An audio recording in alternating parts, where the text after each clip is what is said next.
नहीं, ये तमाम जितने भी चीज़ें बीजेपी की पार्लियामेंट के अंदर प्रेजेंट हो रही हैं तमाम अनडेमोक्रेटिक हैं और अनकॉन्स्टिट्यूशनल हैं।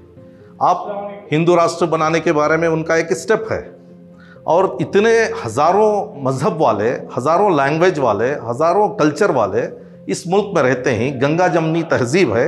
यहाँ पर ये कानून, ये इलेक्शन, ये मज़हब कैसे हो सकता है? सरकार को किस तरफ तवज्जो देनी चाहिए उस तरफ तो तवज्जो नहीं दे रहे हैं। वो मजहबी मामलात में आना चाह रहे हैं, कल्चर में आना चाह रहे हैं, जबकि सरकार की जिम्मेदारियां अलग हैं। मुल्क को बनाने में, जॉब को देने में और डेवलपमेंट वर्क में, कंस्ट्रक्शन वर्क में, एजुकेशन में, हेल्थ में, यहाँ पर उनको काम करना है। लेकिन अवाम को कंफ्यूज करने के लिए वो इमोशनल सब्जेक्ट्स को लेकर ये कर रहे हैं। ये सही नहीं है और इसके खिलाफ अवाम को उठ के खड़े होना है।